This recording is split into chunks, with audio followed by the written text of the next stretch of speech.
নাগরী প্রশ্ন করছে, কে হে তুমি, কে তুমি? পথের মাঝখানে পথ আগুলিয়ে দাঁড়িয়েছো, আমাদের যেতে দাও, পথ ছেড়ে দাও, আমরা নিজ নিজ কর্মে বাহির হয়েছি, আমাদের সময় চলে যাচ্ছে, পথটা ছাড়ো। মহাপ্রভু একটু মৃদু হেসে বলছে, ছাড়বো তো বটে, তবে দান না নিয়ে আমি ছাড়ব না। এই দান মানে কি বাবা? দান কথাটার অর্থ কি? আমরা সাধু ভাষায় যেটাকে বলি দান, সেটা প্রচলিত ভাষায় বলা হয় খাজনা, ট্যাক্স, শুল্ক, জিজিয়া কর, তুরস্ক দণ্ড।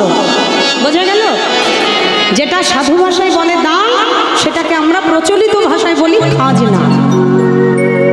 আপনারা বলবেন কই দান মানে তো আমরা জানি অন্নদান, বস্ত্রদান, কম্বল দান, অর্থদান, গোদান, স্বর্ণদান, কন্যাদান। আমরা তো দান বলে মানে জানি কিছু কাউকে দান করে। বলে বাংলা শব্দার্থ যদি একটু বুঝে দেখেন তাহলে ভালো করে দেখতে পাবে, দয়াকার দন্তন্য দান, আবার দয়াকার মধ্যন্য দান, দুটো দান আছে।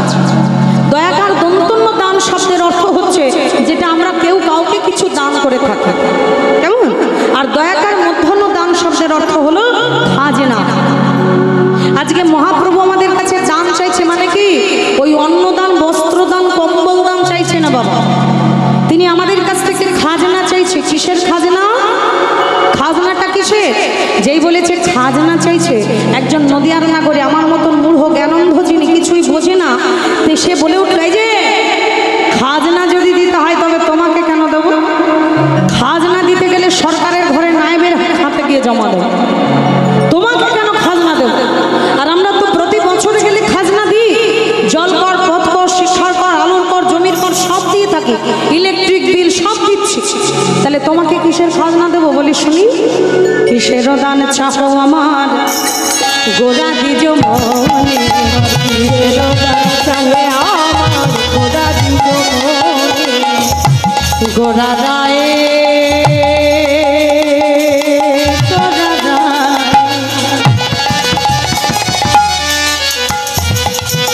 গোড়া রায়, গোড়া রায়,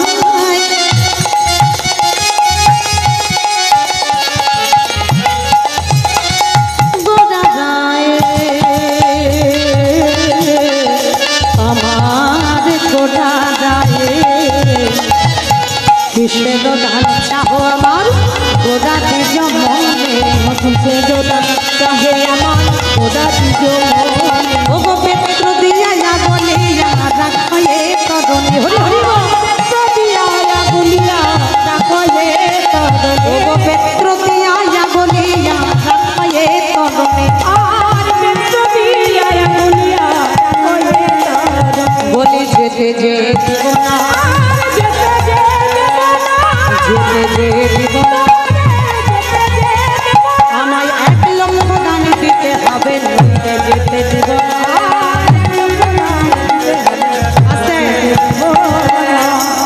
1 লক্ষ দান দিতে হবে। যখন নদিয়ার নাগরী জিজ্ঞেস করছি কিসের জন্য দিতে হবে, আমরা তো সব রকমের খাজনা সরকারকে দিয়ে আসছি, তাহলে তোমাকে কেন দেব, কিসের জন্য দেব? যখন নদিয়ার নাগরী প্রশ্ন করেছে, তখন পাশ থেকে বৈষ্ণব ঠাকুর বলছে, ও মা তোমরা জানো না, একদিকে লীলা অন্যদিকে জীব শিক্ষা, মায়েরা বুঝে নেবেন। যাহা আছে সারা বিশ্ব ব্রহ্মাণ্ডে, খুঁজে দেখো তাহা আছে আপন আপন দেহ ব্রহ্মাণ্ডে। এই দেহের মধ্যে লুকিয়ে আছে মা। যেমন রাস্তা, ভালো রাস্তা সরকার তৈরি করে দিলে তার জন্য সরকার কিন্তু ট্যাক্স নিচ্ছে, টোল ট্যাক্স। যেমন আমাদের মানে যারা রাস্তায় রোডে গাড়ি চালায় তারা ভালো জানেন, 4 চাকা তাদের ফাস্ট কার্ড তৈরি করে রাখতে হয়। যেমন মোবাইল রিচার্জ না করলে মোবাইল চলে না, হ্যাঁ, তেমন এই গাড়ির একটা ফাস্ট কার্ড বলে আছে, এটা রিচার্জ না করলে আপনি রাস্তায় চলতে পারবেন না। যেখানে টোল ট্যাক্স করা আছে, টোল ট্যাক্স অটোমেটিক দেখবেন কেটে নিচ্ছে, কেমন? তাহলে সরকার যেমন ভালো রাস্তা তৈরি করে দিচ্ছে, তার জন্য আমাদের ট্যাক্স দিতে হচ্ছে। যেমন ইলেকট্রিক আমাদের সাপ্লাই দিচ্ছে, তার জন্য তাকে খাজনা দিতে হচ্ছে। ভালো স্কুলে লেখাপড়া শিখতে গেলে তার জন্য বাবা খাজনা দিতে হচ্ছে, হচ্ছে তো? ভালো জল খেতে গেলে তার জন্য খাজনা দিতে হচ্ছে।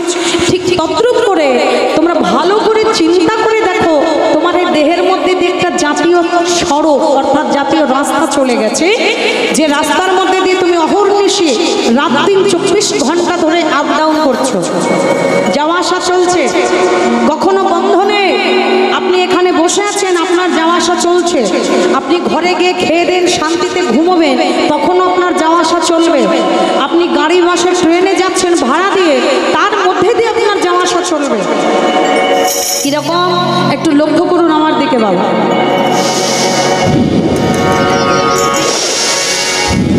এই যে আসছে আর যাচ্ছে, অনুলম বিলম যাকে বলে, এই যাওয়া আসাটা বাবা, হ্যাঁ, কতবার হচ্ছে আমাদের রাত দিন 24 ঘন্টায়?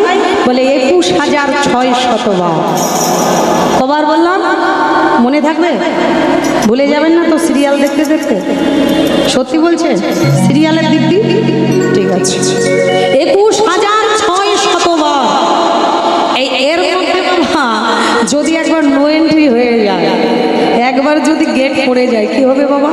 এদিকেও যেতে পারবে না, এদিকেও আসতে পারবে না। নিতাই গৌর হরি বল। বলে ও পড়ার মদনের বাবা কি করে মরল গো? বলে হার্ট অ্যাটাক করেছি। কেন? বলে আপ ডাউনের রাস্তা বন্ধ হয়ে গেছিল। নিতাই গৌর হরি বল।